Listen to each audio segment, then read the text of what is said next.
Welcome to our annual College Financial Aid Night. My name is Stephen Boskus, and I'm one of the guidance counselors here at the high school. So the first thing I want to do is thank all of you for coming. So obviously this is a very important topic, and it deserves our full attention. So hopefully by the end of the night tonight, you will feel assured and confident to go forward in the college financing department. So that's our goal, okay? Something else I want to note is I want to congratulate you. So, because whether you are a student here, any students here, raise your hand. Students? Awesome. Okay, great. And certainly your parents here. So, if you're a student, you're about ready to enter the world of college. And if you're a parent, well, you're the parent of a student who's about ready to enter the world of college. And a lot of hard work has gone into that process. So I want to congratulate you. Well done, okay? And to that end, let me tell you a little bit about tonight. So it's a two-part presentation. I'm going to speak a little bit about NRHS guidance, information and things we feel are important. And then I'm going to turn the presentation over to Jonathan Hughes. And Jonathan is a representative of MEFA, the Massachusetts Education Financing Authority. I got that right, Jonathan? Yeah. All right. And so he's going to talk about the nuts and bolts of the application process and also give you some really great insight into how this whole thing works, okay? And really clarify that for you. So to dig right into it, okay? I guess I'll have to acknowledge that it can be a scary process. How many of you are a little bit scared? Because Halloween's around the corner. Sure, good, you're being honest. That's important. You know, we work with a lot of families, and I've worked with a lot of families over the years, and I think, you know, often parents will say, paying for college, the three scariest words in the English language. Okay? It really doesn't need to be that way. So, if you're paying attention tonight, and you're using the tools and the resources we give you, I think you'll see that, you know what, it's not so bad. Okay? So, to that end, what I really want to impress upon you, and I think as the guidance staff we want you all to do, is to work together as families. So, sit down as a family and talk about your financial situation as it pertains to college, right? And when you think about that, some families are great and talk about finances, others aren't. I understand it's a tough topic. But if you have a few ground rules for these meetings, I think it really helps. So one of the key ground rules is agree to create a safe space. Allow each of you students, you should feel free to talk about your goals and dreams. And parents, you should feel free and safe to talk about your realities, your goals, and of course, the real issue here on the table is your family finances and what's affordable and what isn't.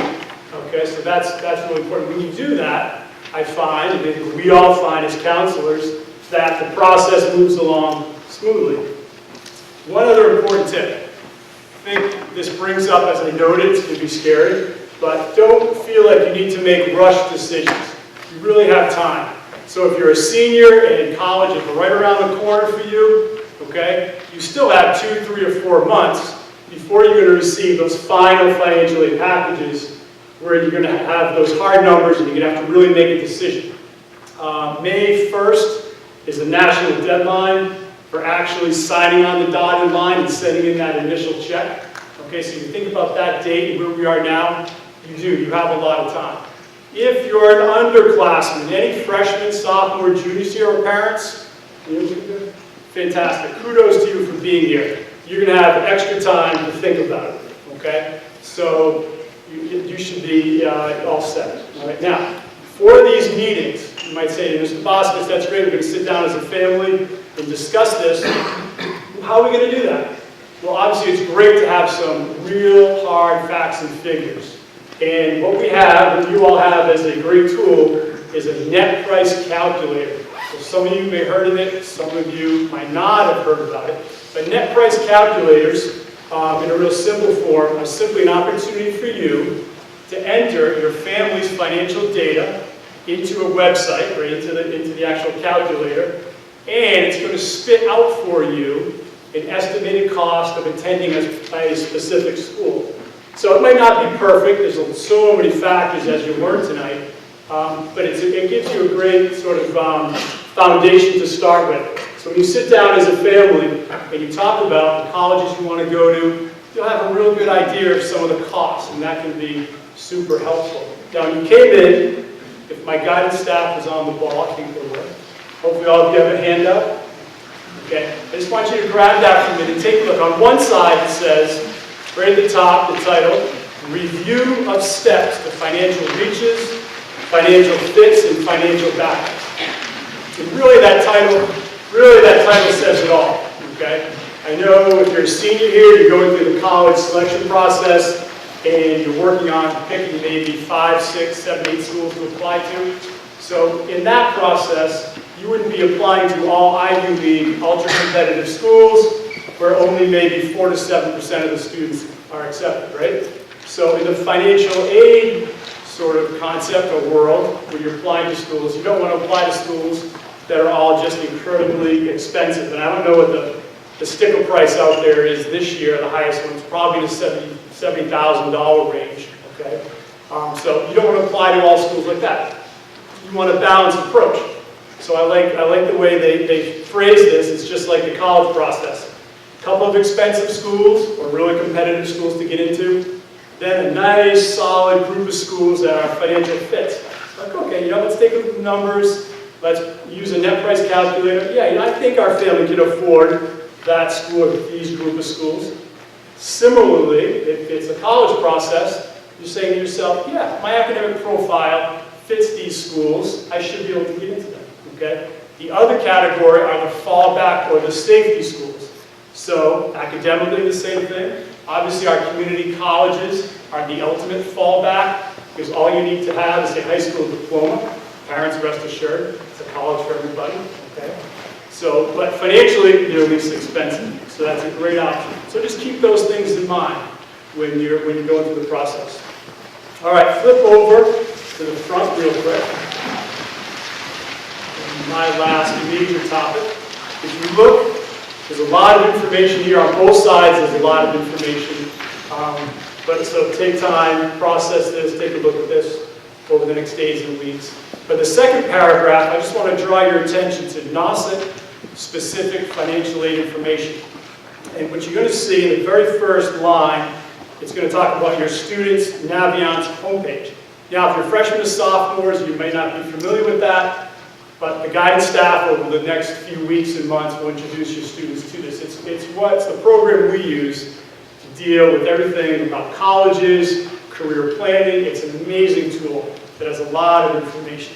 For seniors, that's the place where it's sort of a portal where your transcript, your recommendations from teachers all get inputted and your guidance counselors will send that information off to schools. The reason I mention it here is because right around mid-January to the end of January each year, we upload all of the NRHS-specific scholarships for seniors. And it's a huge number. I don't know, this year, it's probably around $350,000 worth of money. Okay? It's not locked in an office in the guidance building. I wish that's not the case. Okay? But really, it comes from all of you, the community members. The high school here, we're a clearinghouse for the scholarships. And so it just makes it easier for the seniors to apply. So we house them all. We'll have a meeting with your students, and we'll sit down, we'll show them how to access the applications. But they're all going to be listed on their Navient's homepage. Okay? So keep in mind that April 1st is usually the deadline for all of those. And they can be very valuable, and they can really, really help the cause. Okay? All right, flip back to the other side just for a second. And if you look at those 6 bullets, okay, I made a note to myself to say, those are some really great sort of family meeting topics, all right? So when you do sit down over the next days and weeks, those are some great questions to bring up. And as always, please know that you can give your son or daughter's guidance counselor a call, send us an email. That's what we're here for. We're not financial planners.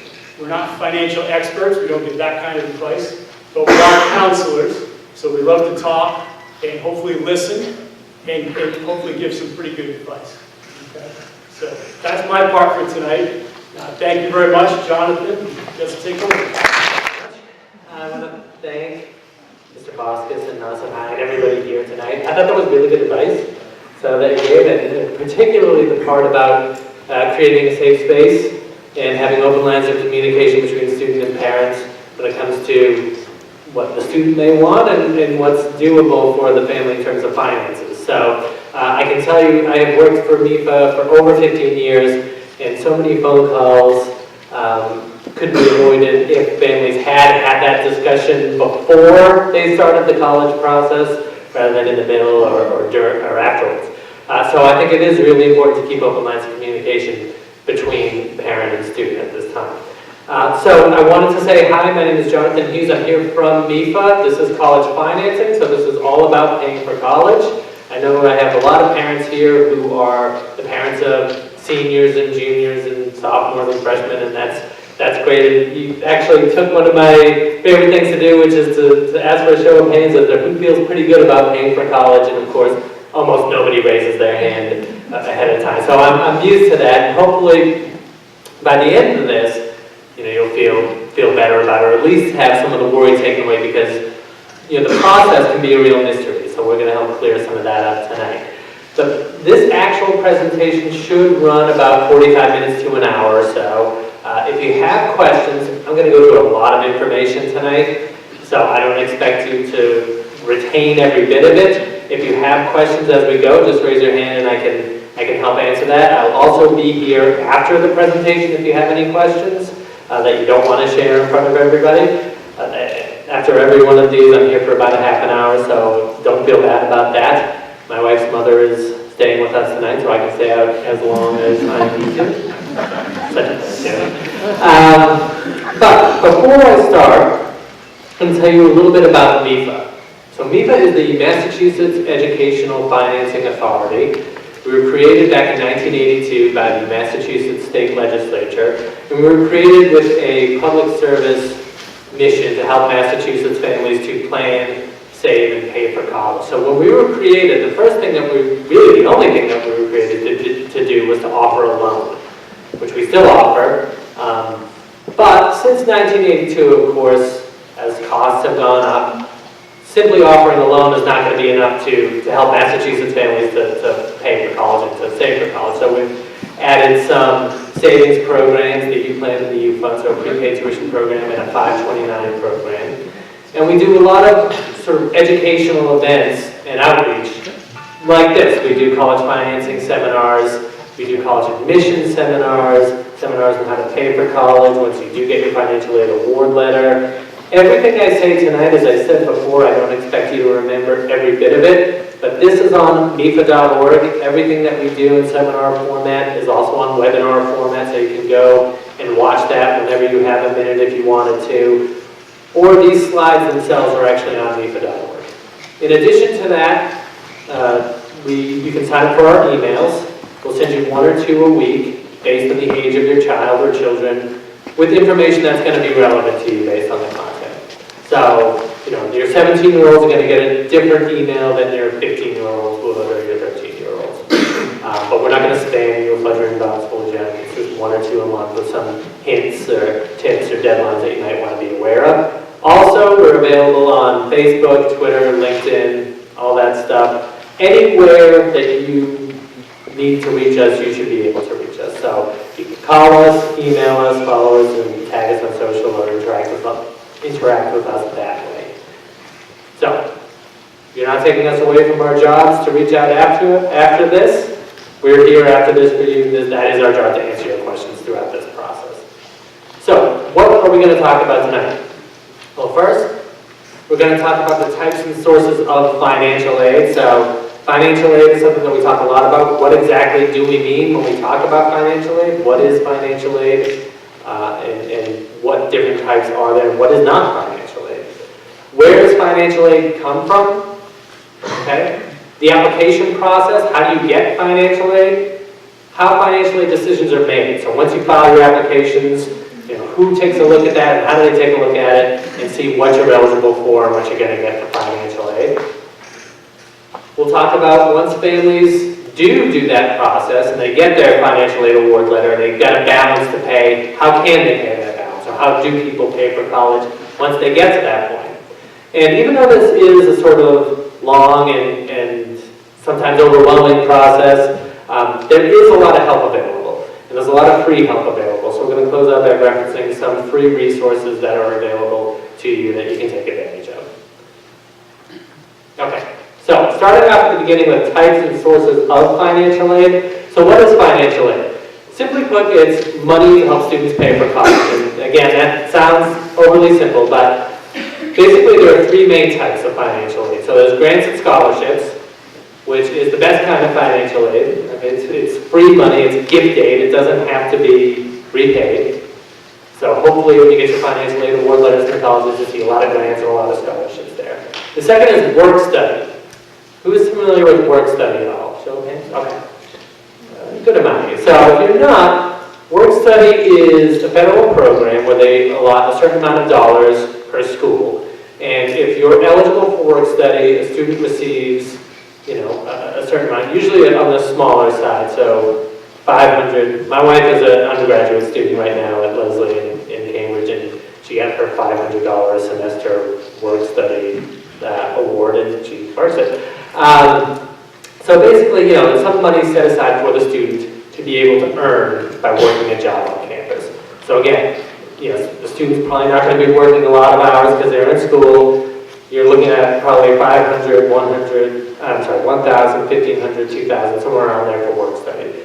So one thing to know about work study is that if you do see a work study award in your financial aid award package, it's on the student to find a work study job, apply for the job, work the hours, and get the money. So they would get paid in a paycheck just like any other job. I remember I had a work study job when I was in college, answered the phones for a couple hours a week, and I got about $140 every 2 weeks. And that was kind of my, living money at the time. Before that, my mother was putting like $30 into my account every week, so that stopped after that. And I think that that's how a lot of students actually do use their work study money. You can turn around and pay tuition with it, but I think in my experience, most students use it as their sort of living money. And then the third option is student loans, the third type of financial aid. Now, when I talk about student loans being a part of financial aid, a lot of people are confused about that because they're loans and they have to be repaid. And for sure, I'm not talking about any type of loan that you might get. I'm really talking about one specific loan program called the Federal Direct Student Loan, Federal Direct Subsidized and Unsubsidized Loan. Okay, and that is a loan that is considered financial aid for a variety of reasons. Sort of the most recognizable is that these are really the only loans the student can get in his or her own name without having it to be approved on a credit approval check. So they go right into the student's name. They don't have to be repaid while the student is in college. And depending on the student's financial need, the government may be paying the interest on a portion of that loan. And there are other benefits as well, which we'll get into later on in more detail. But any questions on any of this so far? No? Okay. Oh, question. Yes? As part of that loan goes to federal, Yep.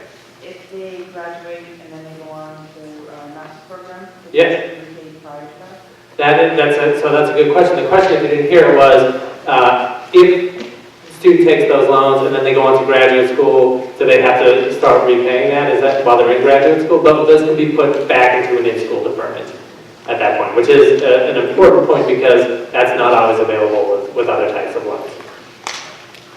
Can you actually use any of those loans or help to the schools overseas if you want to do it? So the question again was, can you use any of those loans to go, can you use that loan program to go to school overseas? That depends on the college. So some colleges overseas are set up to take U.S. federal funding. So if that's the case, then you can use those. Some are not. What about the grants and scholarships? Grants and scholarship, no, those are for the most part for domestic colleges. Yeah, from the federal government. A lot of it depends on where that comes from, so I'll go into where financial aid might come from in a slide or two. But, yeah. So, okay, so there are two ways of awarding financial aid. So the first is merit-based. So merit-based aid is granted in recognition of student achievement, so something the student has done or who the student is. So when you hear about things like academic scholarships, athletic scholarships, artistic scholarships, anything like that, that's an example of merit-based aid. So the first thing to understand about merit-based aid is it really varies greatly from school to school. So the federal government doesn't give out any merit-based aid. The state government gives out very little. Most of it comes from the colleges. So colleges have really different practices or capabilities on how they award merit-based aid. So one way to tell if you have merit-based aid, oftentimes scholarships are going to be based on merit, where grants, grants and scholarships being gift aid. Typically, scholarships mean merit-based aid and grants mean need-based aid, which we'll talk about in just a minute. So scholarships really vary from school to school. If you see a lot of scholarship money in a financial aid award letter from a particular school and none on another, it doesn't necessarily mean that that other school doesn't want your student. They just might not have the capability to award need-based aid, merit-based aid to that student. The other thing to really understand about merit-based aid is that you should understand financial aid is granted on a yearly basis. So when you're filing your financial aid forms this year, you get a financial aid award letter, that's going to be for 1 year. And if you want financial aid, then the next year you're going to have to file your forms again. If you have something that says scholarship and you think it might be a merit-based award, find out from the college if that's renewable from year to year. And if it is renewable, what does the student need to do in order to renew it? So, it might be something, if it's an athletic scholarship, they might have to work playing a certain number of games. Oftentimes, there's going to be GPA requirements, like a 3.0 GPA to renew a merit scholarship. So make sure that the student knows what those requirements are so they don't miss that GPA, and they might not get that merit-based aid renewed for next year. Most of the financial aid granted in a year is need-based. Oh, yes? The merit-based scholarships, are they off the FAFSA or do they have separate applications? Oh, yeah, so the merit-based scholarship, that's a good question. Some of the merit-based scholarships are going to be based on the FAFSA. Some are going to be based on just the admissions office offering you a merit-based scholarship, or a financial aid office offering you a merit-based scholarship. Sometimes there are separate applications, as it says there, to apply for a merit-based scholarship. It gets to a larger question, which is basically after you know what schools the student wants to apply to, somebody, whether it's a student, it should be the student really, but just make sure that somebody knows what financial aid forms that college is looking for and what the deadlines are. So that's a big thing to leave, if you don't leave with anything else, make sure you don't miss any deadlines. So if you're applying to 5 different colleges or 7 different colleges, make sure you know what financial aid forms does the college want and when do they want them by. So if there is a separate merit scholarship, application, which there are sometimes, just make sure you know what that is so you can fill out the application for it. Okay? Good question. Anything else? Most of the financial aid granted in a year is need-based financial aid. So this is not based on student achievement or recognition of something the student does or who the student is, but it's based on the family's financial eligibility or their financial need. So how is that determined?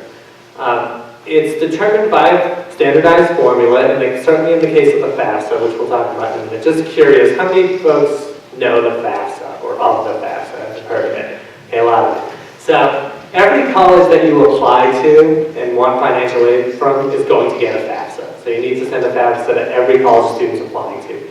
In addition to that, some colleges might want a separate financial aid application. Or, it might be the CSS profile, which we'll talk about. It might be their own institutional application. Regardless, in the case of the FAFSA, there's a federal formula. You put your information in, sort of household information, economic information, financial information.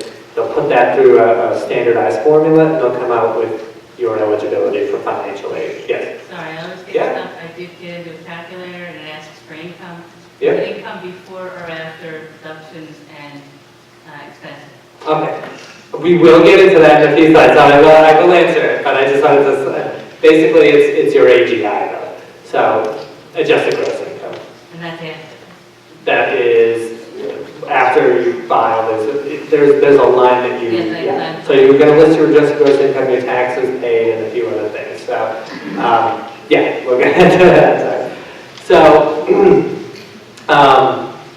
where was I? Oh yes, in the case of the FAFSA, it's a federal formula. So everybody's information, everybody goes through the same formula. In the case of the profile, it's a standardized formula used by the institution. So, they go through that, you put your information into that form, they feed your information through the formula, and you get your eligibility for financial aid. So, most financial aid, most types are included in need-based. So, federal grants, scholarships, federal grants like the Pell Grant, that's need-based. Everything that the federal government does is need-based. Virtually everything that the state government does is need-based. So, and certainly institutional scholarships and grants can be need-based as well. So, even though this is granted based on financial eligibility and financial need, the student does have to be making satisfactory academic progress to continue to qualify for need-based financial aid. And that is determined at the college level whether or not the student is making satisfactory academic progress.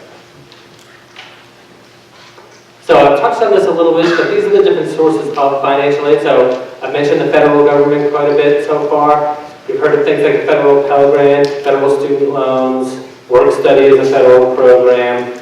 There are tax credits as well, tax credits and tax deductions that you can use to take advantage of when you pay for tuition. The website, the federal website is studentaid.gov if you wanted to research those programs. The state is also a fountain of financial aid, so you might have heard of things like the Mass Grant, or the Mass No Interest Loan, or the John and Abigail Adams Tuition Waiver, which is an example of merit-based aid from the state, so that's awarded to 10th grade students who scored in the top 25% of their 10th grade 10 NCAS exams, and that's for tuition, a certain amount of tuition gets waived at public colleges and universities in Massachusetts. That's an example of merit-based aid from the state. The organization that handles state-based aid is called the Office of Student Financial Assistance, and that's their website. And yes, they do use the information provided on the FAFSA to sort of see your eligibility for state-based aid as well as for federal need-based aid. The colleges and universities themselves are also a big fountain of financial aid, usually in the gift aid realm, so a lot of grants and scholarships, although some colleges do have their own loan programs as well. And also outside scholarships. For outside scholarships, and this is something that really everybody here can take advantage of, even if you're not a senior this year, you can start applying for scholarships as early as freshman year in high school. So I typically recommend that students take a two-track approach to that. Talk to the guidance office, and guidance counselor. You mentioned Mr. Bosk mentioned scholarship earlier. They are usually the best resource when it comes to local scholarships, so scholarships from local organizations and businesses. For national scholarships, you can go on and do a search engine for scholarships. We link to a few on MIFA that we feel comfortable steering parents towards. You should never pay to have a scholarship search engine, to have a scholarship search run for you online. But you never know where it may come from. So, you can go in and filter scholarships that you might want to apply to or that might apply to you and apply for them. I like this slide because it gives you a nice big number in terms of financial aid. So you can see here, this is year 2015-16. There was $184.1 billion in financial aid granted that year. And that's sort of about where it was the year before, and maybe the year before that is maybe $1 billion or so less. But it's been around there, so there's a lot. You can see the biggest piece of that pie is federal student loans at 33%. But you see institutional grants, federal grants, state grants, tax credits make up a large portion of that money. And so there's a lot of gift aid there, and also federal work study at about 1%. So just know that there's a lot of financial aid available, and there is actually a lot of every year. Any questions so far on anything else that I've said? Yes? It sounds silly, but state-based aid, is that for in-state schools? Well, that's a good question. So is state-based aid for only in-state schools? Mostly it is, but there are some programs, there's a lot of different programs that the state offers. So some have requirements that you go to an in-state school for, and some do not. I don't know off the top of my head which ones do or don't, but OSFA, that Office of Student Financial Assistance website, would have that information. Anything else? Good questions. Okay.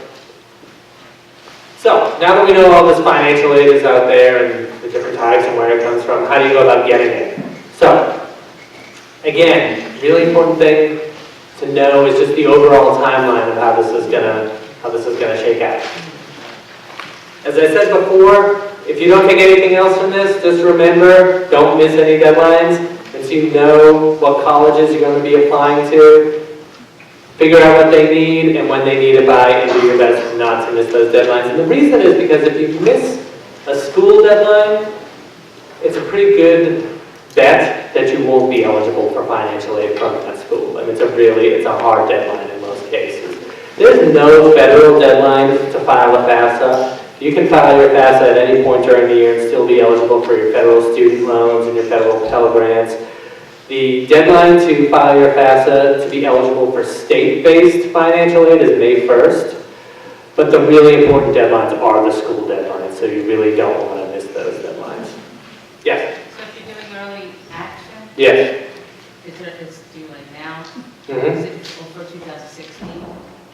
Right, so when you're filing, 2016 tax? yes, so when you're filing, and then the next bullet is about early action, early decision. I know it's very popular for students to apply early action, early decision nowadays. And if you're not sure the difference, early action is for, you're applying and you want to know early, you're getting in all your information to that school early, you want to know if you're admitted. Early decision is not only are you doing that, but basically sort of promising that if you do get admitted to that college, that you're committed to attending that college. So you are going to attend that particular college.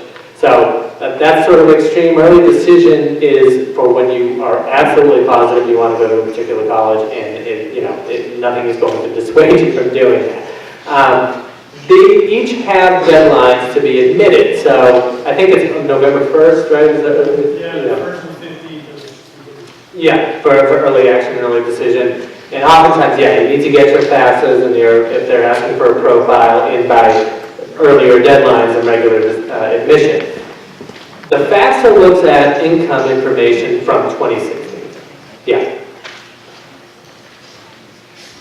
And the standard deadlines are typically in February and March for regular decision votes. So again, you can see that bolded, underlined, don't miss the date.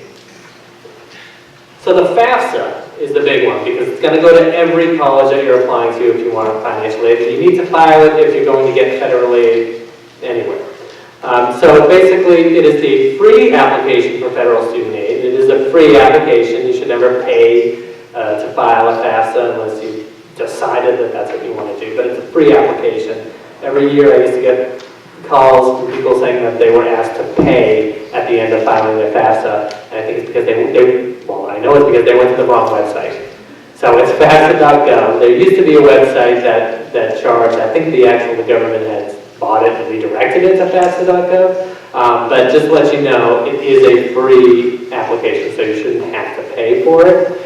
And you can start filing this if you have seniors. This sort of went online for you on October 1st. So you can file it now because it started on October 1st.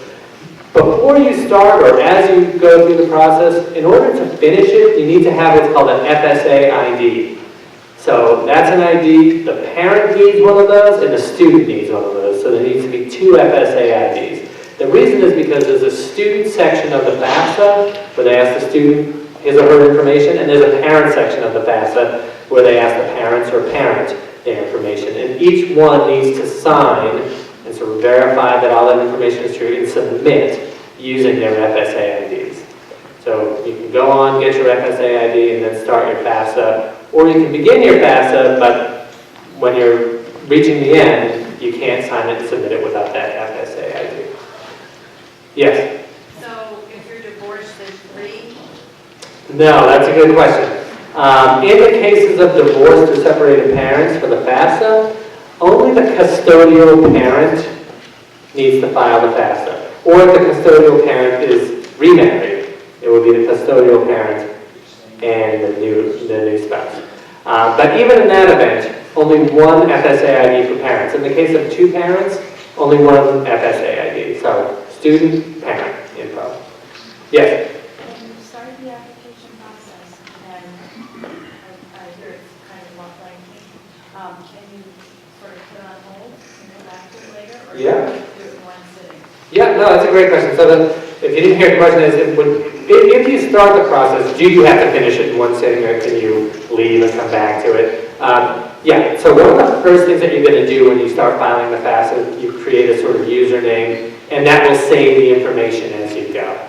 So, yeah, you can log off. If you need some more info, get some more info, come back and do it later. It should save the information that you've already put in. However, if you start it and then you log off and like 45 days goes by with nothing else, they're going to wipe that clean. Most people don't usually take that long to do it, but they're going to wipe that up. They're going to start over in that case. Any other questions? Okay, and we'll talk a little bit more about other certain circumstances with the FAFSA in just a slide or so. So the next bullet talks about the IRS data retrieval tool. And basically what this is, as we said, the FAFSA is going to ask you for 2016 income this year. Most parents are going to be able to take advantage of this tool where you can basically take all the tax information that they're looking for and have it populated directly from the IRS site right into the FAFSA site. So most filers will be able to do that. Certain filers will not be able to do that. So if there's been a marital change since the last time you filed, you wouldn't be able to do that. If you're filing an amended return or a foreign return at all, you wouldn't be able to do that. If you're not able to use the IRS data retrieval tool, you can just manually input the numbers. To your question, you know, people do have the idea that this is a very long and complicated form. It's actually gotten much shorter over the years and much more simple. I told you earlier, my wife goes to school. She's an undergraduate student. She started last year. And I said, well, this is great. I'll be able to help you file the FAFSA. And like I left the room, and she did it. And I came back in, and she did it on her phone. You know, she was watching TV. So it can be, I've never felt so obsolete, but it can be very, very simple. It's not always, but it can. Yeah. Yes, you have a question? I filled it out, but the IRS part wasn't, it said it was down at the moment. Yeah. But we're self-employed, and the numbers that it was asking us to add up these numbers between 37, we didn't have that on our Right. return, so I think I filed mine wrong. Yeah. Can I redo it? You don't want to redo it. If you file it, so the question was, when did you file? Can I ask you? Last week? Oh, okay. 2 weeks ago? Okay. So, you don't want to refile. You might be able to make corrections to it, but I think since you were not able to use the IRS data retrieval tool, it's pretty likely that you might be, and we have some info on this, but selected for verification from the colleges, and the college is going to ask you to provide some information. So typically, anybody who cannot use the IRS data retrieval tool will have to provide a tax transcript to the colleges. And in that case, I don't think that I did like false. no, and yeah, no, I understand. Yeah, and I think people get nervous about that. They think that it might look to the college that they're, people are trying to cheat the system or whatever. It's, one of the things that that Stephen and I were talking about before I started is that the financial aid office is a resource for families, and you shouldn't be nervous to talk to the financial aid office. In fact, the more information that they have, probably the better it is going to be for you. Especially in a case like this where the information is not easily translatable to the IRS data retrieval tool because you're filing a different form than a 1040. So get in touch with the colleges. let them know, because the thing about the FAFSA, there's no place, as you know, to explain anything on the FAFSA. You just sort of put it and send it off. So I would get in touch with the colleges directly and let them know. That's what I would, yes? Is the IRS data retrieval tool embedded in the FAFSA? It is, yes. But I mean, I think it will bring you briefly out of it, but it is within the form itself, yes. Now, when you use it, it used to be last year, this is a few years old, it would show the info that populated. This year it does not, it just says amount transferred from IRS. There were some security fixes that they did in the year. So I know that's confused some people, which is why I'm bringing it up. So if that happens, nothing has happened at all, essentially. So we also have a webinar that you can watch on the FAFSA, understanding the FAFSA, that would take you through it. And again, this must be completed every year. So another thing that I get all the time is people calling up saying, what thing I only have to do with the 1 year. Next year, the deadlines tend to be later for returning students, so you might have a little bit more time than you had this year, but you do need to file if you want financial aid every year. So, in terms of what actually goes on the FAFSA, so what information are they looking for? So, some household information. They're looking for the citizenship of the student. So the student has to be a U.S. citizen or permanent resident in order to be eligible for federal aid. Okay. The colleges where the student is applying, so every college that you're applying to gets a FAFSA. There is space for 10 schools. So if you're applying to more than 10 colleges, and this is a fairly common question that comes up, what do you do? What you do is you file to your top 10 choices, and then you wait to receive what's called a student aid report, and that will be emailed to the student's email address. So whatever email address you put down in the FAFSA as the student's email address, that's where the student aid report is going to go to. So if you have a student who might not check his email or her email all that often, or might not be that great about getting you information that you might need, like the kind of student that I was when I was in high school, you might want to make that email address one that you all have access to in the family, so you can all be checking it. If you feel pretty good about it, that your student is going to be checking it and letting you know, then you can keep it that way, of course. But it's important because what the student aid report is sort of the confirmation that all of the colleges received your FAFSA, that your FAFSA was submitted. So if there's more than 10 schools on the list, pick your top 10, submit the FAFSA, wait till you get that student aid report emailed, and then you can go back into your FAFSA, take those colleges out, put the other colleges in, and resubmit it. And it should take, I think it usually takes about 3 days to get a student aid report, but it might take as long as 2 weeks. Just to give you an idea how long that might take. So looking for parent and student data. So a very popular question, which parents file? So in the cases of married parents, all married parents put their information on. So parent 1, parent 2, including same-sex parents. If the biological parents still live together or were never married, both of those parents' information also goes on the FAFSA. In the cases of divorced or separated parents, only the custodial parent would put his or her information on the FAFSA. And the custodial parent is defined as the parent that the student lives with more than 6 months of the year. It doesn't, people often assume that it's whoever claims somebody on their taxes. That has actually nothing to do with it. It's just whoever the student lives with more than 6 months of the year. It could be 1 day more than 6 months. Now, that can get hard for a lot of families to tell as to who is actually the custodial parent. If you can't make a determination based on that, then it goes to whoever provides more than 50% of the student's monetary assistance or welfare throughout the year. Yes? So then it's only their income and tax return and assets that are counted? Yes, unless that custodial parent is now remarried. Then it's the custodial parent and the new spouse. Yeah, that's not a very popular one, but that's So, when I say information, they put their information on. What are they putting down? So their income, so their tax, some tax and income, untaxed income. So your adjusted gross income, which corresponds to a particular line under 1040, which if you're filing quarterly, so, you don't have that.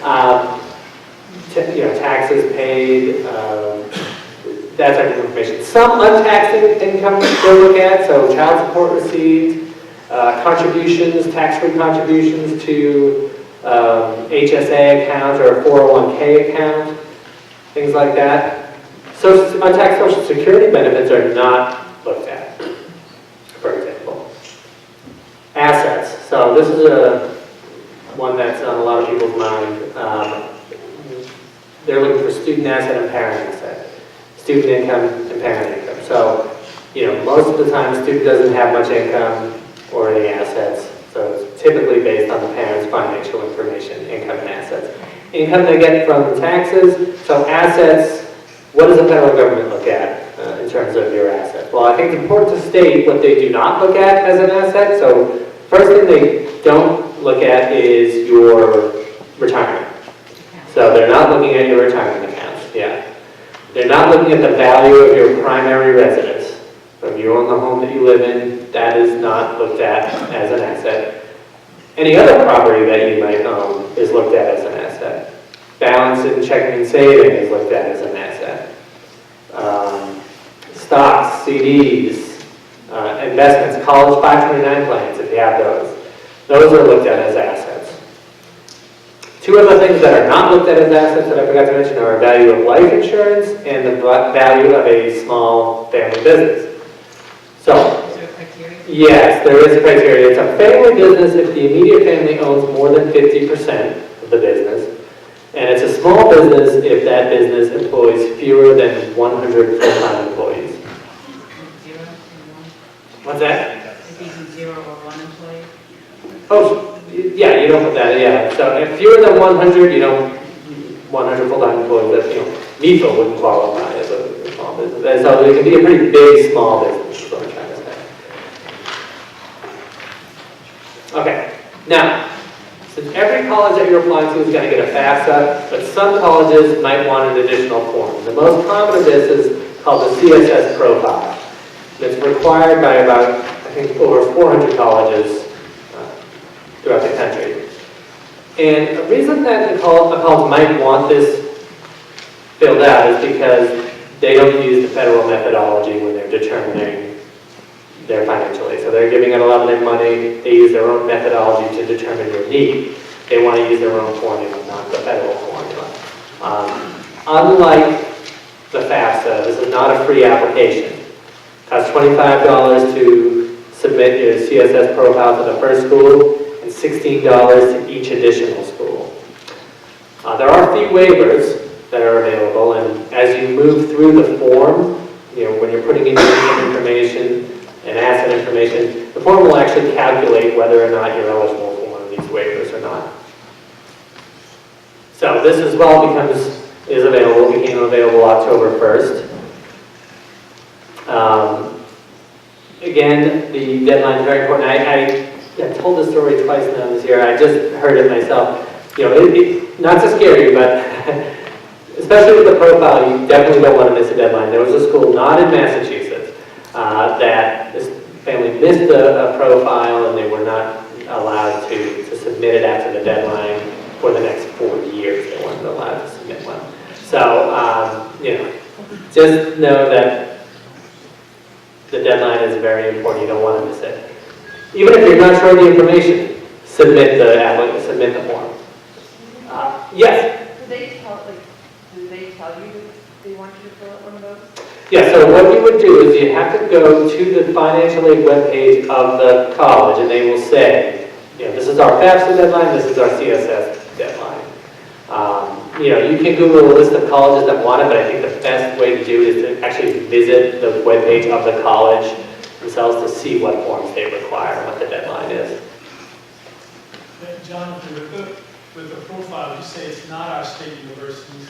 Right, yeah, it's typically, Private, that's right. competitive colleges for the most part. Yes, yeah, you'll see there's a list that shows, I can't vouch for every single instance of a school, but for the most part it is private colleges. There are some public colleges, I don't know if any in Massachusetts are, I don't think, but nationally there are probably some.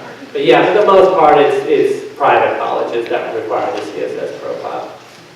But a lot of private colleges also don't. So it's not every private college for sure.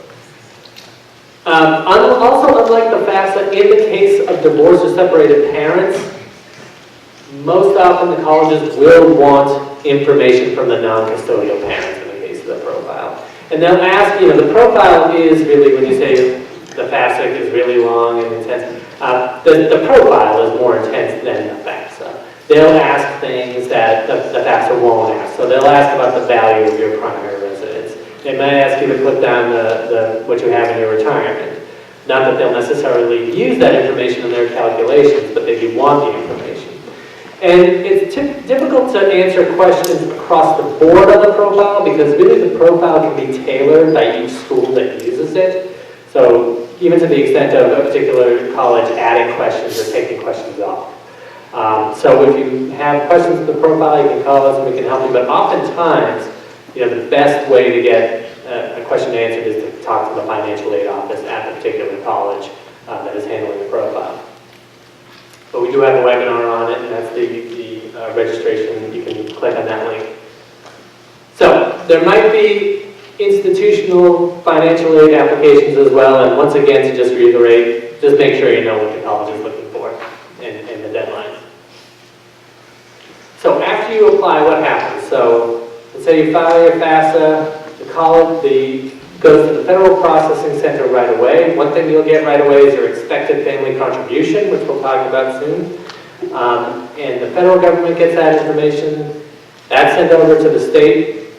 They assess your eligibility for need-based state financial aid, and then the colleges receive it. You'll get a student aid report, which we talked about from the FAFSA. From the profile, you get a profile acknowledgement.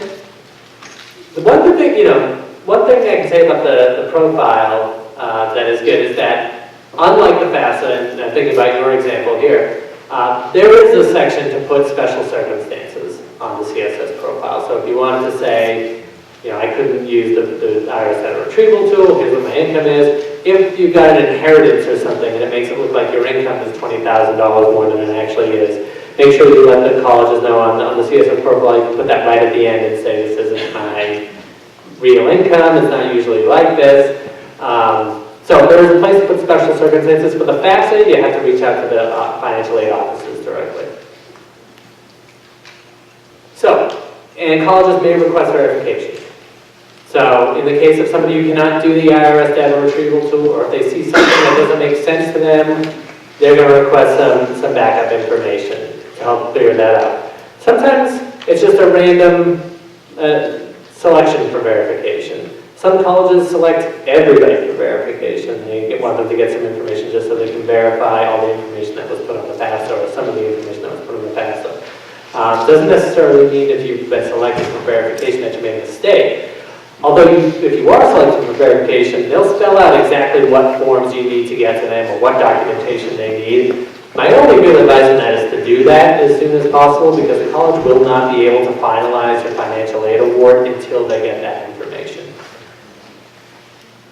So, once they do get all the information they need, they review the applications and the information and they'll make their decisions. So, how are those decisions made? So it becomes important at this point to talk about two big concepts. The first one is cost of attendance. So we think about tuition, we think about fees, that's not the entire cost of college. The cost of attendance is really what's represented here. So tuition and fees, room and board, books and supplies, transportation, personal expenses, anything that is involved in completing a year of college. So the top two are what's called billed expenses or direct expenses. They show up on the bill. Those three down the bottom are non-billed expenses or indirect expenses. So there's nothing that's going to tell you what the personal expenses are going to be for a year of living in Boston or wherever the student's going to go. And of course, this changes based on the type of student. So if somebody is going to Boston University and they're commuting from Brookline, it's going to be a lot different, their cost, than if they're coming from California. So there should be an estimate of the cost of attendance on the financial aid webpage of each college, and there should be some based on the type of student. So commuter student, resident student, they're all going to have different costs. Cost of attendance is important because each college, of course, has a different one for different types of students. The other thing that becomes important to get cost of attendance on one hand, the other hand is expected family contribution. So has anybody gone and done an expected family contribution calculator? Yeah? So you can do that. There's a link at the bottom there. It goes to the College Board. If you wanted to find out what your expected family contribution is. And I've mentioned a couple of times, can you all hear me? Okay, good. I've mentioned a couple of times that they put your information through a formula and they come up with a number. That number is called the expected family contribution. And that is the number that, in the case of the FAFSA, the federal government feels that you should be able to absorb, okay, for a year of cost. So this is the amount that you should be able to pay. They don't say how you should pay it, but they say, like, this is the amount, and according to your income and your assets, you can pay this much. Yes? Can you do that anytime? I guess that's the question I have. It's a good question, is that? Because obviously. Can you do that calculator Yeah. anytime? Yeah, you can go on right now. It takes about 5 minutes. All right. Yep, and there's one for federal methodology and there's one for institutional. So you can do it for FAFSA and profile at the same time. Mr. Bosk has talked about net price calculators, which we'll talk about, which takes it a step further. We'll talk about that later too. But, as I said, the same federal formula is used for every family. Some colleges use their own formula, which is why you file a profile. In the federal philosophy, the family has the primary responsibility to pay. And we'll see an example of that in just a minute. But the big thing to understand, unfortunately, when people get this expected family contribution, they might think, well, this is what I'm going to be paying. And it's best to think of the expected family contribution as a floor, okay, of what you're going to pay, rather than a ceiling of what you're going to pay, unfortunately. And I'll explain why in just a minute. Oh, but first we're going to talk about net price calculators. So, every college is required to have a net price calculator on their website. So, what this is, and it's much like an EFC calculator in that you can go on, should take about 5 minutes, put some basic information in, number of people in the household, number of students in college, income, assets, and it should give you an idea of what you're going to be paying after your financial aid award. So it really should give you an idea of what your actual cost will be at this college for a year. These are about 6, I don't know, maybe 5 or 6 years old. I keep bracing for net price calculator horror stories. I have never heard any. So I can say, and actually we did one, me and my wife did one when she was going back to college, and it ended up being pretty accurate. So, you know, not all of them are the same, so some are more accurate than others, because each school sort of has their own net price calculator, and they ask different things. And they're all only as accurate as the information that you put into them. And it's an estimate, so just bear that in mind. But I think they're actually a really, really good tool to use. So the financial aid formula, remember we had our two concepts, cost of attendance minus expected family contribution equals your financial aid eligibility. So, to give you an idea, let's just skip around here. So let's say you do your FAFSA and your expected family contribution is $5,000. And since that's based on your income and your assets as a family, that's going to be the same no matter where you go to college. So $5,000 at Harvard, $5,000 at Boston University, at Bunker Hill Community College, it's going to be the same, according to FAFSA. What is different, of course, is the cost of attendance at each college. So in College A, EFC is $5,000, of course. And College A costs $60,000. That means you're eligible for $55,000 in need-based financial aid at College A. Now, it doesn't mean that you'll get $55,000 of financial aid from College A, but it means you're eligible for it. Eligible is better than not eligible. And as the cost of attendance decreases, your eligibility decreases as well. So College B is at $40,000, $40,000 minus $5,000, you got $35,000 of eligibility. All the way down to College D, your expected family contribution is $5,000, it costs $5,000, so you're not eligible for financial aid at that college because you're at your eligibility. Now, you're still eligible for federal student loans, so that's not entirely true because that's not the holdings of that. But just to give you an idea of the concept, you know, the schools with the higher costs, you have more eligibility at those schools. Again, it's not a guarantee that you'll get your eligibility met, but you do have that eligibility. So you shouldn't write off a college if the sticker price is higher than you can afford to pay. I mean, yes, I mean, it's higher than most people can afford to pay. But you shouldn't write it off because of that. Now, I want to talk about the asset impact on the expected family contribution, because people get nervous with assets that they have. They're saved for college, or if they've got a second property, or if they've got, you know, whatever's in their savings. The formula is really heavily weighted towards income versus assets. So, we have an example here. We've given everybody the same income. $75,000. This is a family of 4 with 1 child in college. Family A earned $75,000. They haven't saved anything. Their expected family contribution is $7,549. Not bad. Family B also makes $75,000. They somehow managed to save a year's salary of $75,000. So does their expected family contribution go up? Yes, it does, but it goes up by a little bit. Okay, so it goes up by about exactly $2,885. If you double that to $150,000, it goes up by $7,150. So I think, yeah, it goes up a little bit, but if you think about what you'd rather have, $150,000 to pay for that and be expected to pay $7,000 more every year, I think you'd take that. In other words, you'd rather be family C than family A. If we do the opposite and give everybody the same assets but different incomes, so family A has $50,000 in assets, they make $75,000. Their expected contribution is $9,024. Family B has the same amount of assets, but they make $25,000 more a year. Their expected family contribution goes up by $8,461. Family C makes $150,000 a year. Their expected family contribution goes up by $24,000 to $33,099. That's just to show you how weighted it is towards income versus assets. So a lot of times people get nervous and they want to move assets around so that the financial aid often won't be in the financial aid formula.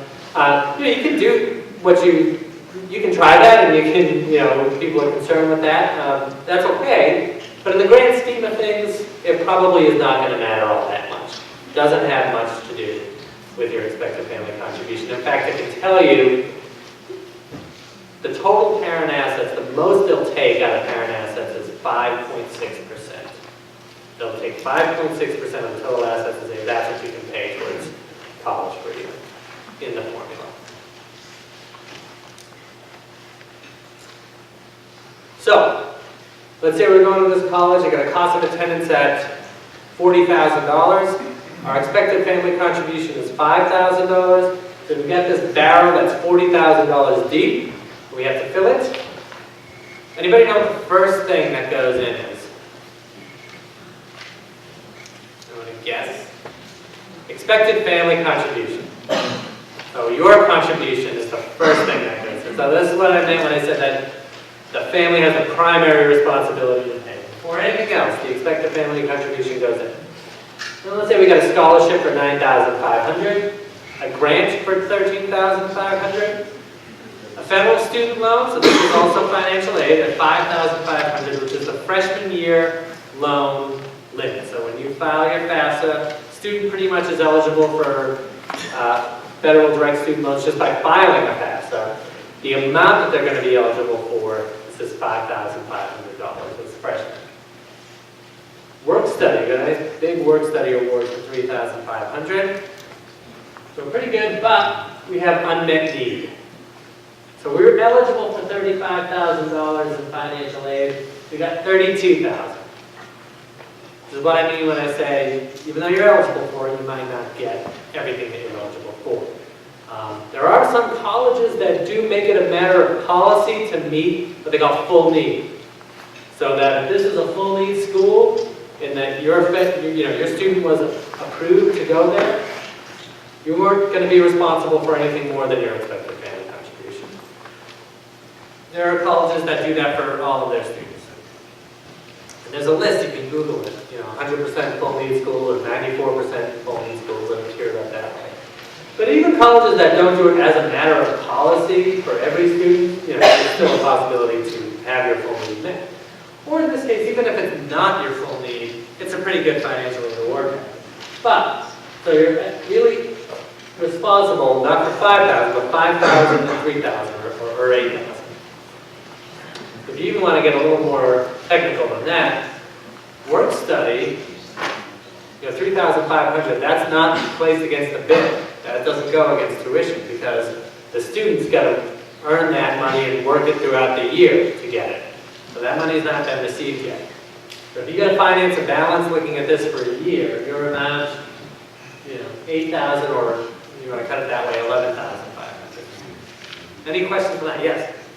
So where do they come up with that, on what part of the graph does the unmet get put into? Grant, scholarship? Oh, with the EFC, because it's under need. So what you're responsible for is your expected family contribution and the 3,000. But what about those full need schools? Oh, and if that was a full need school, you wouldn't have any unmet need. So they might put it in probably a grant or a scholarship. Yeah. Yeah.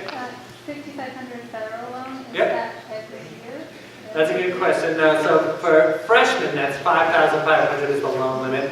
Sophomores goes to 6,500. Juniors 7,500, and seniors it stays at 7,500 again. It's $27,000. Yes. I have a question from the previous slide. Yep. It said 4, family of 4 with 1 in college. Yes. Instead of family of 4 with 2 in college. Yep. Does it change the... Yeah, that's a good question. Yeah, so if you have more than, the question essentially I think was, if you have more than one child in college, does that impact your expected family Yeah, I contribution? saw the 150, say you made 150. Yeah. And it said 1 in college, your Yeah. need would be 33,000, but if you have 2 in college, drop half next year. Yep. Does that change that number? Yes, it would change that number, so it would be lower, the expected family contribution. Now, if you have 2 students in college, you're going to need to file 2 FAFSAs, and each one would have their own expected family contribution. Because it's possible that students might have some income or assets, or one student might have one, and one student might not have one. But they will take into account if you have more than 1 child in college at the time, it should increase your eligibility for financial aid. Yes? So is the grant and scholarship blind to the EFC, or that's all part of the magic bag? Yeah, so that's a good question. So is the grants and scholarship blind to the EFC? No. Your eligibility is your eligibility. So in this case, let's say you've got $5,000 expected family contribution.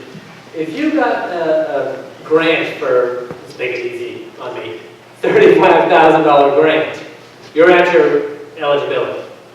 If you got an outside scholarship on top of that, or let's say you got, whatever it is, however it was met, you're at your eligibility. They're going to have to start taking away things from your financial aid package to make room, because you can't get aid above your expected family contribution and still retain the need-based aid. So if you get a merit scholarship, for example, that makes you exceed your eligibility, they're going to have to start to take away some need-based aid.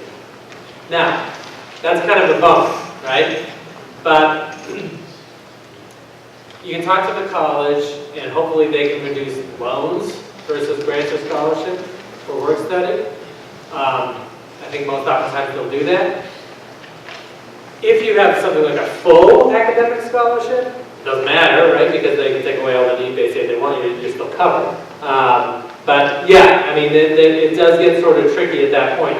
Unfortunately, I feel like it's more common that people have room in their eligibility, so outside scholarships can help fill that. It's just that once you get up to your level of crossing into your expected family contribution, they have to start taking it away. But in this example here, if you got a $3,000 outside scholarship, great, plug it right in. You know, so you would have 5,000. If you got an $8,000 one, then they're going to start to remove some of the need-based aid to keep you at 5. Yes? I'm thinking this through as I ask it, so I'm not. Yeah, no, it's okay. Process. I know we haven't had kids graduate before, scholarship night. NASIP has a grand scholarship program. Yep. Scholarship night. And the kids that are awarded scholarships, they're not getting those until the end of the school year, which may be after the EFC has been determined. So the school may not know at the time of making awards that this child might get $1,000 or $2,000 scholarship. Is there ever a time when they find out that after the fact that they're going to remove a school loan scholarship or a school given scholarship because you got something through the high school or through a private? So after the school year, meaning after the college school year? No, for example, I think the awards night is April or May. Yeah. When it is here, but by then you may have already received your financial aid package from the college. Yeah. And they're not going to know that you're next week getting a scholarship from the Elks Club. Right, exactly, yeah. So if you get that, are you responsible for informing the college that now you're getting an outside scholarship, and do they care? Are they going to now take something back from you that they've awarded you previously? So, good question.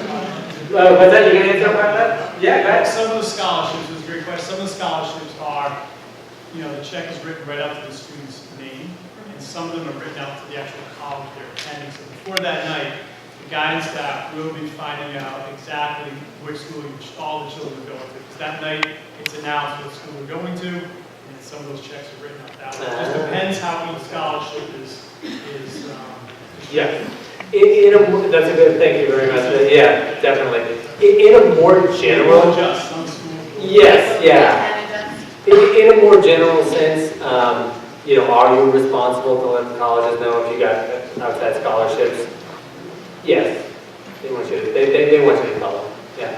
But if you can't necessarily make it would be great, it would be seem fair to the child if they work harder to get a scholarship for themselves, that it comes off of their loan potential versus something else that the college is giving. I agree. Doesn't just work that way? It's hard to answer, but the ones, I think, scholarships that come up in students' names are more popular. It's all move on. Yeah. Do I increase my eligibility by reducing my income? Sure. Yeah. Did you increase your eligibility by reducing your income? Yes. So if I retire, Yeah. how many now? Yes. I'm not telling you to retire, but I'm just saying. Yeah, and income is the biggest driver of eligibility. So if your income's lower, you have a higher eligibility. Yeah. Yeah. You mentioned that 7,500 was the maximum for student loans, say for a senior. What about graduate program? Yeah, for graduate school, the loan limits go way up. So it depends on the type of program, but they go way up for the most part. And really, when you're talking about graduate school, financial aid generally is federal loans when you get to the grad school level. Yeah. Follow-up question. Does NEPA find that if a college offers that fifth-year graduate study program, is that more cost-effective in general than going out and applying and trying to find graduate study? I only ask this because you're a senior at Clark. Clark offers the fifth year. Well, I would say, I mean, I don't know if NEPA finds it, but I would say that, you know, if it's a one-year add-on, then it would probably be more, cost-effective than it would be for a 2 or 3 year degree. But, yeah, probably. Yeah. What are the suggestions for talking to children? No. I don't have any suggestions about that. Yeah. Yes. The FAFSA is based on our income from 2016? Yes. Yep. Yeah. Yes. When you're filling out the FAFSA and it asks other children in college, if you have one in grad school, does that count or no? Does not, no. Grad school students are independent students, so that's a good question. So you're going to ask for a child in college, it's undergraduate students, yeah? I heard that there's some 3-2 or 3-3 programs where the kids are getting dual bachelors, but it's not in 4 years. So is that FAFSA loan a 4-year? So it's It's not quite as simple as 4 years, but you have eligibility to a certain point. So it's I think 150% of full-time. So it could be a 6-year sort of undergraduate program. And each different type, like Pell Grant might have a different eligibility than federal direct loans. So, and that becomes important too, if you're getting a second bachelor's, for example. They're out for Pell Grants, but they may have some from direct loan money left over. So it gets a little, it would be depend on the particular circumstance of the student. But yeah, it's not quite as simple as 4 years and you're done. There is some, crossover in there. Yes? I understand the part about maybe having to keep children in Mhm. various schools. What if there are other siblings, how much does family size play? Family size weighs in as well. So the household information that's not part of the NRHS that they look at is how many folks are how many people in the family, in the household, and how many in college. So those two things are taken into account. Yeah. Yes. Does the student financial savings get combined with the parent financial savings? Actually, no. The way because they assess them at different levels. So when I said that they'll take the total of parent assets, the most they'll take into account is 5.6%. They weigh the student income and assets heavily. So if a student has an asset in his or her own name, they'll take 20% of that as to what they can pay for a year of college. So if a student has $1,000, they'll say, well, increase that ESC by $200. Student income, they'll protect about $6,600 off the bat, not look at it. Anything over that, they'll take 50% as to what they can pay for a year. It just doesn't usually end up being that big of a driver because most students don't have income, at least over that amount. Yeah. So if my daughter, we have 529, we did for her, so would that be considered her? No, 529 is a parent asset. Yeah. Yeah, when I think about an asset that's going to go as a student asset, I think of like a UGMA or UTMA account or student assets. What's that? Oh, yes. So is it just other siblings that are in college that are taking into consideration as opposed to a parent who has student loans already? Is that taken into consideration? If a parent has it, so yeah, it's interesting. I've gotten this question more this year than last year. But yeah, the question was, did they take the parents' financial aid, the parent situation into account? If the parent has loans that they're paying off from their education, no, they don't have that. They don't take that into consideration. Really, what they look at is, really all they look at in terms of financial aid for the FAFSA is income and assets, and number in household and number in college. Now, again, I'll say again, if things are not on the FAFSA, and it's going to happen where things are not on the FAFSA that are important, you should reach out to the financial aid office at the college because they don't ask expenses. Particularly things like medical expenses, I always say, reach out to them because that's going to impact your ability to pay, and it's not discretionary. Any type of situation, job loss that is not reflected. If your income in 2017 is way lower than it was in 2016, contact the financial aid office. They can do professional judgment and make adjustments to your eligibility. So, yes? A parent in college would count the same as another child in college, though, right? I mean, I don't know off the top of my head. I know but not for graduate school. For undergraduate, I don't think so. I'm 99% sure it would not, but I can double check. Yes? If you've got I've got a senior in college and I'll have freshman college next year. Yep. I can use the same FAFSA login for both? Yes. That's an excellent question. So if you're filling out two FAFSAs, one for each student, your FSA ID as a parent is going to be the same for both. Now, each student would need their own FSA ID, but yours is going to be the same. Okay, yeah? I think it's the last question that I'm going to do. If a student has a trust fund in their name they don't have access to, does that count as an asset? So if a student, and the question, it's a good one. If a student has a trust fund, that they're like a beneficiary on the trust, but it's not, they don't have access to the money, I would say no. I would say no. How do you feel about scratch tickets? I feel like I personally am very frustrated at scratch tickets. Never win anything wrong. But, yeah. Okay, so moving on to financial aid award letters. And we actually have a seminar that we do when these award letters come out in in April or March.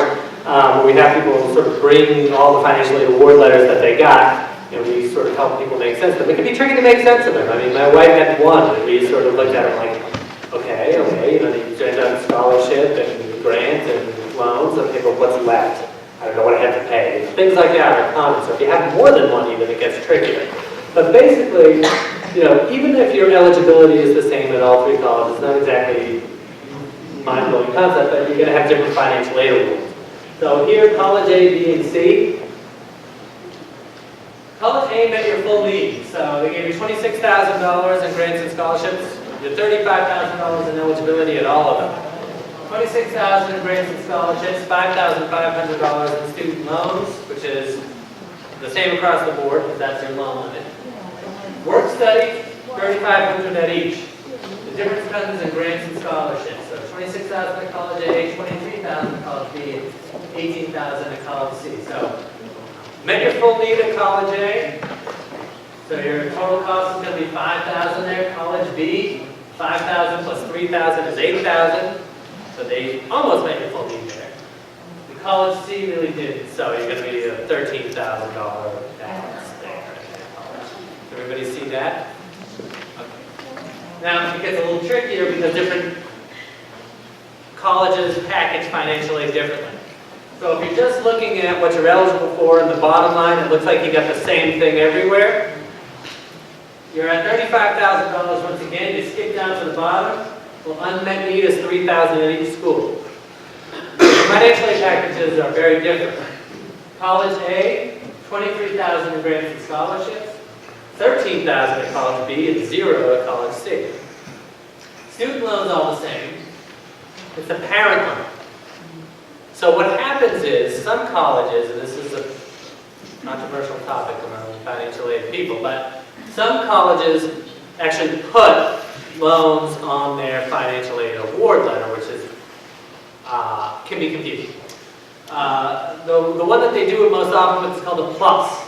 Stands for Parent Loan for Undergraduate Student. It's a federal loan.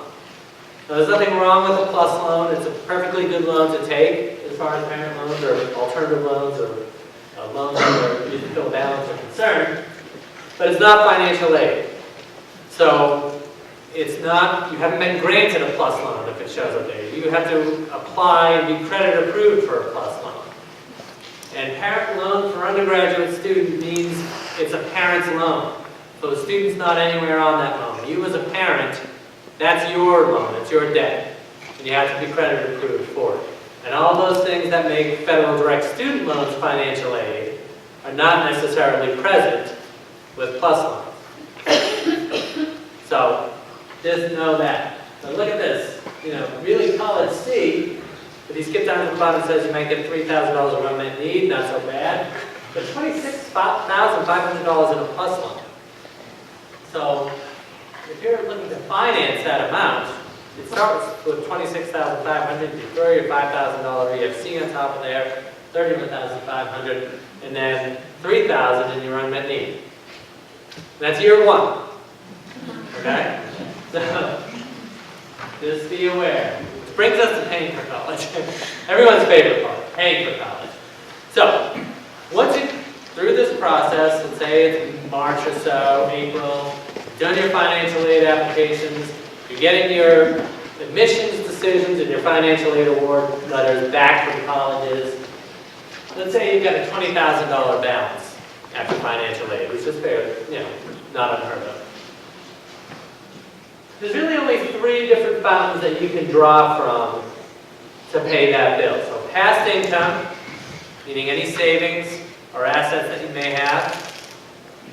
In this example here, we have student savings and summer earnings at $1,500 and parent savings at $4,000. Present income, which is whatever you're getting paid at the time. I'm trying to remember, I don't think I know anybody, it's possible I do. I don't think I know anybody who can pay for a semester or a year out of their pocket based on their salaries. You can? Great, do that. But most people cannot. They're not here. They're not here. Yeah, no, I was going to say, if you can't, what are you doing here? But, I would welcome them as well. But it is worth it, even if you can't pay the full amount, or even the full balance that you have left over after aid and savings, pay what you can out of pocket. So in this example here, most colleges, I think maybe every college has a interest-free monthly payment plan that they use. And these are options. They usually go through a third-party provider. Throughout the summer, you can sign up for a fee of about, well, for us it's $40-something. Right? Maybe 60, maybe 80, but you sign up for a fee and make a monthly payment every month. And every dollar that goes gets paid. So in this example here, let's assume parents are paying $450 a month for 10 months. You can pay $100 a month or $200 a month. Now that's $1,000 or $2,000, or in this example, $4,500 that you're not borrowing. Because after past income and present income, the only thing that's left really is future income. So borrowing. Now, the fact is that most families are going to have to borrow something to get through 4 years of college. That's not necessarily a problem. If you're going to be borrowing anything at all, though, you should start by taking those federal student loans that we were talking about earlier. That is financial aid.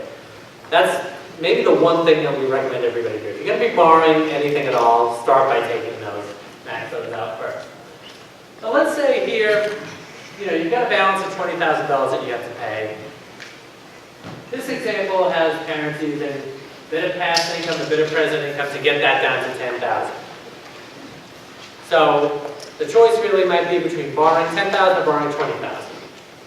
I know from working at NEPA over my time there, a rule of thumb basically where interest rates and the length of our loan is. You borrow $10,000, that's about a $100 a month monthly payment. So if you borrow $10,000 is $100. If you borrow $20,000, that's about $200 a month. For NEPA, it would be 15 years. 15 years repayment. Different lenders have different factors. The plus zone is a 10 year. So your monthly payment would be higher in that case. But, this is year one. So there's a big difference between a $400 a month monthly payment at the end of 4 years and an $800 a month monthly payment after 4 years. Okay? And remember, the student is going to have his or her own loans that they're responsible for, those federal direct student loans for repaying, already, if they have borrowed them. And I'll take this opportunity to mention again, once the student has received, once you've got those federal direct student loans, any other loan, like private education loan that you're going to get, has to be based on credit approved, which means that students really can't get them out in their own name. So they're going to need a parent or somebody else to be a co-applicant on. And so I've heard, maybe more than anything else, over my time, parents on the phone saying, I know it's not really my loan, it's his loan, I'm just a co-applicant. If you're a co-applicant, that's your loan too. Really, it's on your credit, and if there's a payment that's missed, you're going to be getting calls, you're going to be getting notices. So this is where having those conversations with students is really important. So make sure you have a plan, that you know who's going to be responsible to repay what. But there's a big difference between paying paying $800 a month and $400 a month, just in this example. And that doesn't account for interest that's accruing over the life of the loan. So, back to these federal student loans and why you should take these loans out first before borrowing private loans. Once again, the student is the sole borrower, there's no credit check. Dependent upon financial needs and financial eligibility, a portion of this loan might be subsidized by the government. So for example, the freshman year loan, $5,500. You may get up to $3,500 of that. The interest might be paid for by the government while the student is in school and the loan least going to get $2,000 unsubsidized or accruing, or possibly all of it, and anywhere from that range. So 0 to 2,500 might be subsidized. The interest rate is at 4.45%, which is very actually low when it comes to educational loans and private loans. I think the plus is around 7% around. So that's sort of where things are often. But the biggest reason to me are flexibility and repayment. So somebody had a question earlier about the federal student loans. If you're able to defer them, if a student goes back into grad school, you are. If a student has economic hardship and they need a deferment or forbearance, they're able to apply for those. So if you're borrowing your $27,000 in debt, $5,000, $6,000, $7,500 in your years, the standard repayment term is 10 years. That's about a $300 a month monthly payment for students. If that's too high, there are a lot of options that you can use to reduce that monthly payment. They can stretch the repayment out to 20 or 25 years, make the monthly payment a certain percentage of their discretionary income every month. So there's been a lot of work, particularly in the past 5 or 6 years, to help students get those payments as low as possible. There's also public service loan forgiveness options. So if you're working for a qualified nonprofit and you make 120 qualified payments, you can have your loan forgiven. There are teacher loan forgiveness programs. So there's all sorts of different programs and all sorts of different advantages present with these federal student loans that are really not available with other types of loans. Another area where people get in trouble, they just assume that private student loans are just like federal student loans. They're not. This is a slide on public colleges and universities in Massachusetts. So one of the things we like to talk about a lot is to go the public route and to start, not everybody, for whatever reason, whether it's cost or whether it's, somebody didn't do as well as they could have done in high school. College is not off the table for them. They can attend a community college. There's open enrollment. They can go right in, earn their 2 years associate's degree, and in the mass transfer program, their A to B degree, guaranteed credit transfers from community colleges to a 4-year public college or university in Massachusetts. There's no application fee or essay, and dependent on the GPA, you can be guaranteed admission to those colleges. If you make a higher GPA, there's going to be a tuition freeze at those colleges, so that, typically tuition is increased every year a little bit. It's frozen when you go in. If you maintain this, I think it's a 3.0 GPA. You finish your 2-year at a 3.0 and go into a 4-year. And if you maintain that throughout, you can get tuition rebated to you. The other programs that we have up there, tuition break. This is to help folks maintain the in-state tuition reduction, even if they go out of state. So let's say, for example, this is dependent upon your major. So the example I always use, let's say if you wanted to study astronomy at a public university in Massachusetts, but none of the publics offer astronomy as a major. Or maybe UNH does. So this is an agreement from the New England Board of Higher Education that you could pursue that degree at UNH, for example, and still pay in-state fees at UNH because your chosen major was not offered at a public college or university in Massachusetts. And that's called the tuition break program. So, some other free resources. There's a thing called FAFSA Day. Since the FAFSA period is so long now, this used to be one day in January. It's kind of throughout the fall. But you can go to FAFSAday.org. It's October 2017 through February. There's all sorts of different locations throughout the state. And basically what that is you can go, bring your information, file your FAFSA with people like me there to help you through the process and actually get it done.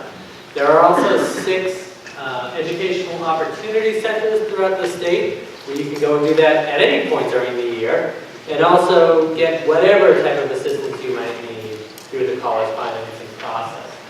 These are some scholarship search engines, so fastweb.com, goodcall.com. The last one, MIFA Pathway, is actually our web portal. It's similar to Nadia's, right, Nadia's? But we do have scholarship search engines on there as well. So remember, even as young as freshman year, is the seminar that I mentioned a couple of times earlier. At the end of this process, if you wanted to come, provides assistance and clarity on financial aid awards, paying the college bill, payment options. This is one where we sort of have people bring their financial aid award letters to us, to help them make sense of the award letters, of what they're going to have to pay at each college and how they can do that. If you can't make it to any of our physical, actual seminars, like everything else that we do, there's going to be a webinar on that available. These are copies of emails. You can sign up for MIFA emails on MIFA.org. Again, we're going to send you 1 or 2 a month. This is an example of one here. Just 1 or 2 a month. Not gonna flood your inbox. You can't get an FSA ID before you start to file the FAFSA. And once again, finally, research deadlines and research applications, once again, just don't miss any deadlines. Even if you're not 100% sure of the information you're putting on the forms, file it, get in touch with the financial aid office. That's it. That's all I've got. Our local FAFSA Day that Jonathan mentioned that program, it's November 5th at Upper Cape Cod Regional Technical High School. Oh, excellent. Thank you. The handout I have has information. Oh, excellent. Okay. Thank you, Jonathan. Thank you.